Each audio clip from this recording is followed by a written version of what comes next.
Friends, এটা দাদানের অন্নপ্রাশনের blog. দিনটা ছিল 9 জুন আর বাংলা 26শে জ্যৈষ্ঠ। সেদিন বিভৎস গরম পড়েছিল। এই যে এখন খেতে বসেছে, এই যে ওকে ওর দাদান এখন ভাত খাওয়াবে।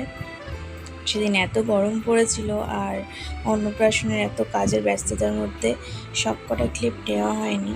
যে কটা ক্লিপ আছে সে কটা দিলাম, দেখতে থাকো তোমরা। কেমন লাগলো জানিও অন্নপ্রাশনের ব্লগটা। এই যে ওকে এখন ওর দাদান খাওয়াবে, ওর মুখে প্রসাদ দেবে ওর দাদান ওকে।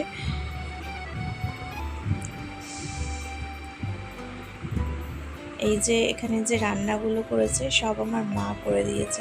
আর এই যে পায়েসটা করে দিয়েছে ওকে, এই পায়েসটা ওকে ওর ঠাম্মি নিজের হাতে করে দিয়েছে। মানে ওর দিদুন আর ওর ঠাম্মি দুজন মিলে ওকে এই সমস্ত রান্নাগুলো করে দিয়েছে। আর এই যে এত সুন্দর করে সাজিয়ে দিয়েছে, এটা ওর মেজো দিদুন আর ওর মাম্পি পিপি আর জেম্মা, এরা তিনজন মিলে এত সুন্দর করে সাজিয়ে দিয়েছে। এই যে ওকে এখন মুখে প্রসাদ দেওয়া হচ্ছে, এই যে পায়েস খাওয়ানো হচ্ছে। পায়েস খাবে না, ও মিষ্টি জিনিস একদম পছন্দ করে না, জন্য মুখটা ওরম করলো। এই যে এটা এটা ওর দাদু ভাই, মানে আমার বাবা। এখন দাদু ভাইয়ের কোলে কোলে খাবার খাবে একটু, আর দাদু ভাই ওকে আশীর্বাদ করবে। সেদিনকে এত গরম ছিল, ছেলে প্রচুর ঘেমে গেছিলো আর প্রচুর কান্না করছিল। ওই সময়টায় এত লোকের গ্যাদারিং একসঙ্গে হয়ে গেছিলো, ছেলে প্রচুর কান্না করছিল। ওই জন্য ওকে সব কিছু খুলিয়ে দেওয়া হয়েছে, পাঞ্জাবি টাঞ্জাবি যা ছিল গায়ে সব খুলিয়ে দেওয়া হয়েছে। এই যে ওকে এখন আশীর্বাদ করছে ওর দাদু ভাই।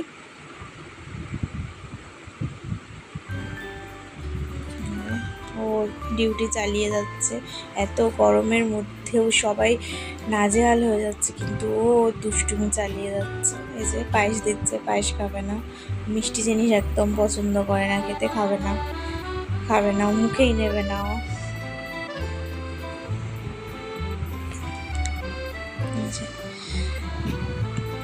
এটা সেদিন রাত্রিবেলার ব্লগ, সেদিন রাত্রিবেলার ক্লিপ, একটা ছোট্ট ক্লিপ। ওকে কেক কাটতে দিয়েছিল, এই যে থাবা মেরে ও কেক কেটে দিল। কেকটাকে থাবা মেরে এক থাবায় সমস্তটা লন্ডভন্ড করে দিল। এই যে কেক কাটা হয়ে গেল, ওর কেক কাটিং করা হয়ে গেল।